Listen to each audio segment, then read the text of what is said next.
시청자 여러분 안녕하십니까? 헬로티비 뉴스입니다. 인천 지역 인구가 꾸준히 늘고 있지만 부동산 시장에는 찬바람이 불고 있습니다. 과잉 물량은 물론 대출 규제와 경기 둔화의 영향으로 부동산 시장의 관망세가 확대되는 분위기입니다. 송효찬 기자의 보도입니다.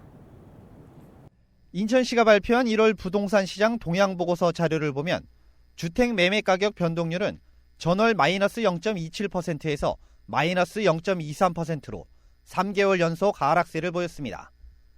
특히 인천 대부분의 지역에서 주택 가격이 하락한 것으로 나타났습니다. 지역별로 보면 남동구가 마이너스 0.33%에서 마이너스 0.42%로 가장 많이 떨어졌고 계양이 마이너스 0.38%에서 마이너스 0.41%로 뒤를 이었습니다. 또 연수구가 마이너스 0.33%, 중구 마이너스 0.3%, 부평구 마이너스 0.05% 하락했습니다. 전세가격 변동률은 전월 마이너스 0.08%에서 마이너스 0.15%로 하락폭이 확대됐습니다. 지역별로 연수구는 0.23%에서 0.29%로, 동구는 마이너스 0.02%에서 0.1%로 상승세를 유지했습니다. 반면 중구는 마이너스 0.38%에서 마이너스 0.6%, 서구는 마이너스 0.36%에서 마이너스 0.43%, 계양구 0.05%에서 마이너스 0.13%, 부평구가 마이너스 0.07%에서 마이너스 0.04% 하락했습니다. 이 대출 규제가 있고 나서부터 중위권 아파트들 가격이 있는 단지들이요, 힘을 좀 못 쓰고 있습니다. 활발하게 또 이제 이사라든지 거래가 어느 정도 이루어져야 되는데 지금 다들 그렇지가 못한 상황이기 때문에 당분간은 이 하락세 그리고 이 미분양을 좀 피해갈 수가 없고요. 월세 가격의 경우 지난해 12월 대비 상승률이 0.41%에서 1월 0.32%로 소폭 축소됐지만 여전히 상승 추세를 유지하고 있습니다. 주택 매매 거래량은 전월 대비 증가해 2,728건에서 1월에는 2,903건으로 상승했습니다. 이 중 서구에서는 593건의 거래가 이루어져 가장 많은 거래가 진행됐습니다. 하지만 과잉 공급에 따른 미분양 물량이 늘고 있는 데다 거래는 물론 가격 하락도 이어질 전망입니다. 되게 적정 수요가 인천 지역은 약간 15,000 가구 정도가 된다. 이것이 적정 소화할 수 있는 물량이다 하면은 22년에는 24,000 가구, 그리고 23년에는 4만 가구, 그리고 현재에도 향후 예상돼 있는 그 세대수가 좀 있지 않습니까? 그러다 보니까 유입 인구 대비 공급량이 많기 때문에 이것이 가격적으로 현실 반영이 좀 어려운 상황이다라고 말씀을 드릴 수가 있겠습니다. 대출 규제와 경기 둔화의 영향으로 당분간 인천의 부동산 시장은 관망세가 확대될 것으로 보입니다. 헬로티비 뉴스 송유창입니다. 지난해 인천의 출생아 수 증가율이 전국 17개 시도 가운데 가장 높았던 것으로 나타났습니다. 인천시는 지난해 출생아 수가 모두 15,242명으로 2023년에 13,695명보다 11.6% 증가했다고 밝혔습니다. 인천 다음으로 출생아 수 증가율이 높은 곳은 대구시 7.5%, 서울시 5.3%, 전라남도 5.1%, 세종시 5% 등이며 전국 평균 증가율은 3.6%였습니다. 또 지난해 인천의 합계 출산율은 0.76명으로 전국 평균 0.75명을 소폭 웃돌았습니다. 지난해 인구 이동에 따른 17개 시도의 도시별 순유입률도 인천이 0.9%로 가장 높았습니다. 전입자가 전출자보다 많은 도시는 인천, 세종, 충남, 경기, 충북이었습니다. 권역별로는 수도권과 충청권이 순유입, 영남권과 호남권이 순유출 현상을 보였습니다. 인천시 교육청은 물품 구매 계약과 선정 과정의 공정성과 투명성 강화를 위해 물품선정위원회 제도 운영 기준을 개정했다고 밝혔습니다. 이번 개정은 학교 현장의 의견을 반영해 실사용자 중심의 물품 선정이 이루어지도록 선정위원 구성 기준을 정비하고 블라인드 평가와 다수 제품 간 비교 평가, 평가표에 의한 평가 등 기존에 자율적으로 운영됐던 사항들을 명문화했습니다. 또 운영 기준과 원칙이 실무에 반영되도록 세부 추진 사항을 절차화하고 공정한 물품 선정 절차를 위한 클린센터를 운영해 각급 기관 물품 선정 업무에 대한 컨설팅과 지속적인 모니터링을 실시할 예정입니다. 경기도가 마을 공동체 돌봄 문화 생태계 확산을 위해 3월부터 아동 돌봄 기회소득 지원 기준을 확대한다고 밝혔습니다. 도는 기존 월 30시간 활동 시 20만 원을 지급하던 방식에 더해 월 15시간 활동 시 10만 원을 지급하는 기준을 신설했습니다.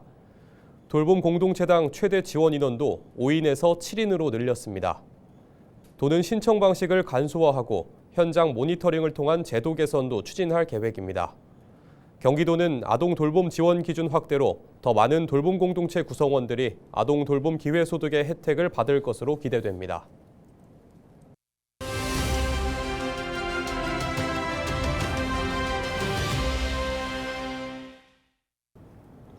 일기 신도시 선도지구가 발표된 지 3개월이 지났습니다.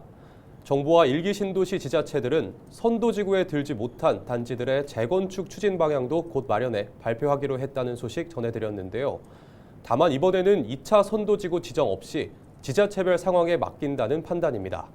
지역민 의견 수렴과 공론화 과정을 거칠 텐데요. 선도지구 탈락 이후 다음 단계를 기다리고 있는 주민들의 생각은 어떨지 들어보겠습니다. 일기 신도시 부천 중동 금강마을 주민 연결돼 있습니다. 안녕하십니까? 예, 안녕하십니까. 네, 국토부와 일기 신도시 지자체들이 올해 상반기 안에 선도지구 이외의 단지들의 재건축 추진 방향도 발표하겠다고 한 상황입니다. 이 선도지구 지정 과정을 이미 한 차례 겪으셨는데 이번에는 어떤 방식으로 진행돼야 한다고 보십니까? 일단은 주민들의 의견 같은 경우는 저희가 첫 번째 선도지구 공모에서 사실 너무 경쟁이 과열되다 보니까 사실 거기에 대한 피로감들도 상당히 호소를 하시는 분들이 있었거든요.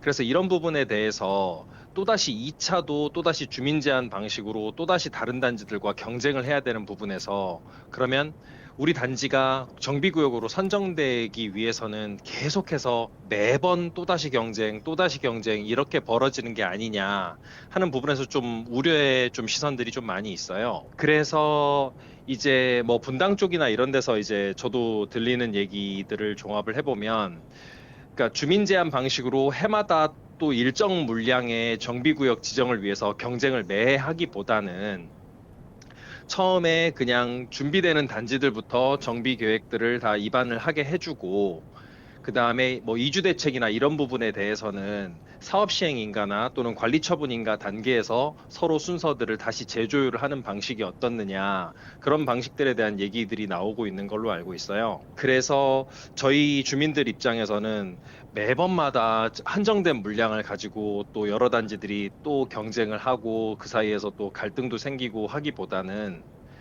처음에 준비되는 순서로 다 같이 시작해서 이주 대책과 관련된 부분들은 나중에 사업 시행인가나 관리 처분인가 단계에서 지자체가 조율을 하면 어떻겠느냐 그런 부분에 대한 생각을 좀 하고 있습니다. 네, 부천 중동 일기 신도시에서는 반달마을과 은하마을 등 두 곳이 선도지구로 지정이 됐고요. 금강마을은 다음을 기약했었는데요. 관련 보도들도 많이 쏟아지고 있는 만큼 이제 주민들도 다음 단계를 많이 기다릴 것 같습니다. 지자체인 부천시와 소통은 어떻게 되고 있나요? 주민들 같은 경우는 지금 사실 이제 선도지구 차후 계획이 어떻게 되느냐 이 부분을 기다리고 있는 면이 지금 크죠. 근데 부천시 입장에서도 일단 부천시도 뭐 기본계획 승인을 받고 그 다음에 지금 TF를 설립해서 마스터 플랜을 만들겠다 이런 얘기까지는 들었는데 그 부분에서는 부천시가 정확하게 입장이 나와야 저희도 좀 얘기할 포인트가 생길 것 같아서 지금 아직 그 부분에 대해서는 저도 아직 얘기 나눠본 부분은 없습니다. 네, 어쩌면 1차 선도지구 선정 때보다 부천시의 역할이 앞으로 더 중요할 것 같은데요. 아직까지 이후 대책에 대한 소통은 없는 상황인데 이후 단계들 어떻게 풀어나갔으면 하시나요? 그래서 일단은 주민들이 가장 불안해하고 있는 부분은 저희가 이제 선도지구 발표 직후에 뭐 탄핵 정국이라든지 이런 정치적 불안이 터지면서 이 노특법에 의한 일기 신도시 재정비가 좀 제대로 갈 수가 있겠느냐. 이 부분을 가장 걱정하시는데 그 부분에 대해서 좀 경기도나 부천시도 좀 변함없는 좀 추진의 의지나 이런 것들을 좀 보여주시면 좀 더 주민들의 불안이 좀 덜하지 않을까 하는 생각을 하고 있습니다. 네, 오늘 말씀 고맙습니다. 네, 감사합니다. 지금까지 일기 신도시 부천 중동 금강마을 주민과 이야기 나눠봤습니다.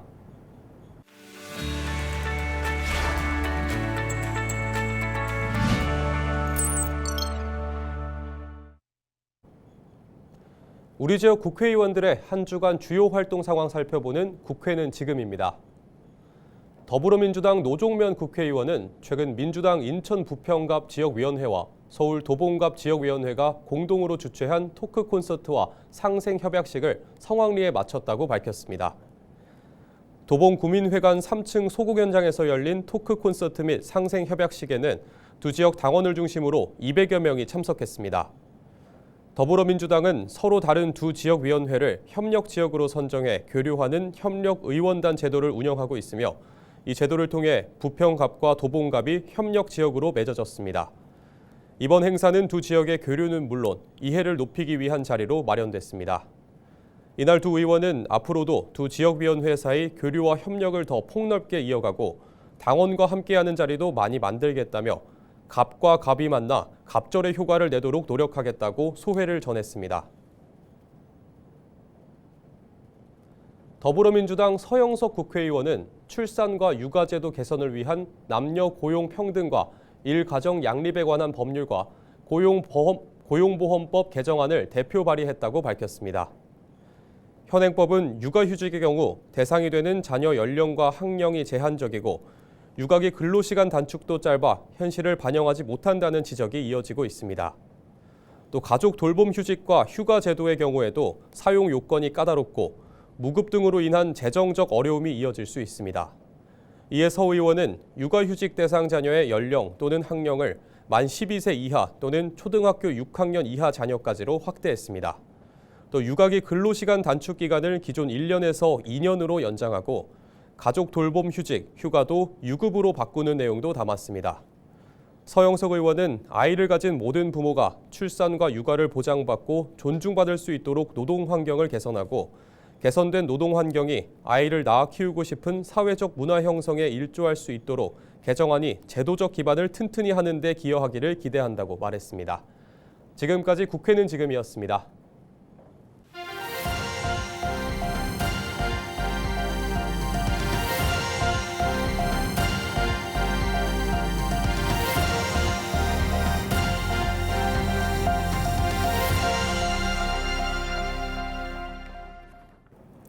부천시가 부천고 전환 방식으로 과학고 유치에 최종 성공했습니다. 부천시는 앞으로 부천대장 도시첨단산업단지에 들어설 SK 그린테크노 캠퍼스를 비롯한 로봇산업연구원, 온세미코리아 등 주요 기업과 함께 학생 교육과 인턴십 활동 등을 지원할 방침입니다.